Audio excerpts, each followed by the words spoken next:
नमस्कार। आज के इस एक्सप्लेनर में हम एक बेहद ही संवेदनशील और दर्दनाक मामले का विश्लेषण करेंगे, जिसने हाल ही में बहुत से सवाल खड़े कर दिए हैं। यह मामला है 33 वर्षीय त्विषा शर्मा का। हमारा उद्देश्य यहाँ किसी भी पक्ष को सही या गलत ठहराना नहीं है, बल्कि इस मामले से जुड़े जो भी तथ्य, घटनाक्रम और विरोधाभासी दावे सामने आ रहे हैं, उन्हें बिल्कुल निष्पक्ष तरीके से आपके सामने रखना है।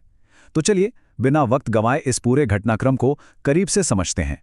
मैं नर्क में आ गई हूं, मुझे यहां से ले जाओ, ये लोग मुझे जीने नहीं देंगे। जरा सोचिए, ये कोई कहानी या फिल्म का डायलॉग नहीं है। ये त्विषा द्वारा अपनी मां को भेजा गया एक असली चैट मैसेज है। ये एक मैसेज ही इस पूरे मामले की गंभीरता और उन आरोपों की भयावहता को साफ साफ बयां कर देता है। आखिर ऐसी क्या परिस्थितियां बन गई थीं जिन्होंने त्विषा को इतना डरा दिया था कि उसे ये सब लिखना पड़ा? खंड 1, त्विषा का जीवन। सबसे पहले ये जानना जरूरी है कि त्विषा आखिर थीं कौन। त्विषा, जिनकी उम्र महज 33 साल थी, मूल रूप से नोएडा की रहने वाली थी। उनका करियर काफी शानदार रहा था। आपको बता दें कि वो पूर्व मिस पुणे रह चुकी थी। उनके पास MBA की डिग्री थी, यानी वो एक हाईली एजुकेटेड महिला थी। इसके अलावा उन्होंने फिल्मों और विज्ञापनों में भी काम किया था। मतलब कुल मिलाकर एक बेहद सफल, आत्मनिर्भर और होनहार महिला, जिनका अपना एक चमकता हुआ मुकाम था। खंड 2, शादी का घटनाक्रम। अब नजर डालते हैं उस टाइमलाइन पर जो बहुत ही तेजी से आगे बढ़ी। साल 2024 में त्विषा की मुलाकात समार्थ सिंह नाम के युवक से होती है। चीजें इतनी तेजी से आगे बढ़ती हैं कि अगले ही साल यानी 2025 में दोनों शादी के बंधन में बंध जाते हैं। लेकिन जो रिपोर्ट सामने आ रही हैं, उनके मुताबिक शादी के कुछ समय बाद ही दोनों के बीच भारी अनबन और झगड़े शुरू हो गए। और फिर आता है साल 2026। शादी को बमुश्किल 1 साल ही हुआ था और त्विषा का दुखद निधन हो जाता है। जो रिश्ता इतनी तेजी से शुरू हुआ था, वो उतनी ही तेजी से एक खौफनाक मोड़ पर आकर खत्म हो गया। खंड 3, आखिरी दिन। लेकिन उस आखिरी दिन आखिर हुआ क्या था? सुबह के करीब 10 बज रहे थे। त्विषा अपने परिवार वालों से फोन पर बात कर रही थीं।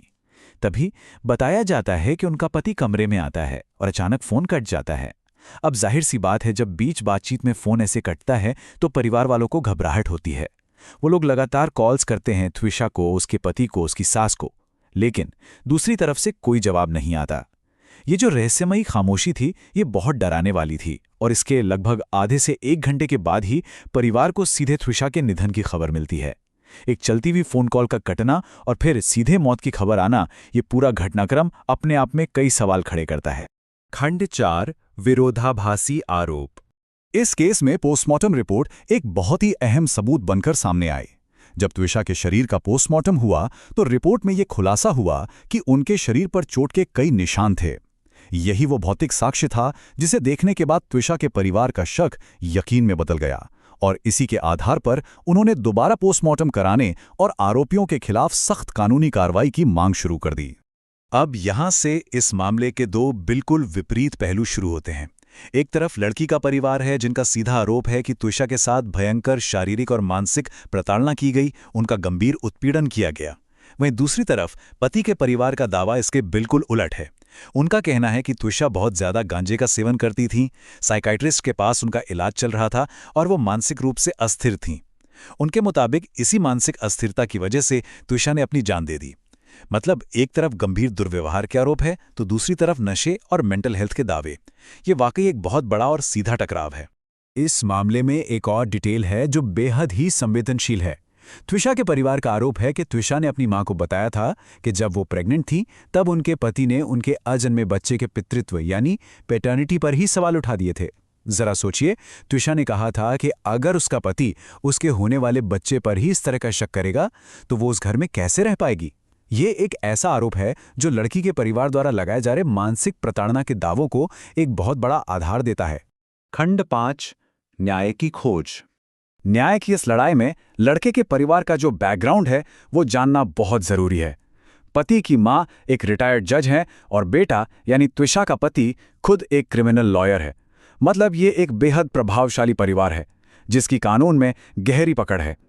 ये कानूनी बैकग्राउंड साफ तौर पर शक्ति का एक असंतुलन यानी पावर इम्बैलेंस पैदा करता हुआ नजर आता है, जो त्विषा के परिवार के लिए इंसाफ की इस लड़ाई को और भी ज्यादा चुनौतीपूर्ण बना देता है।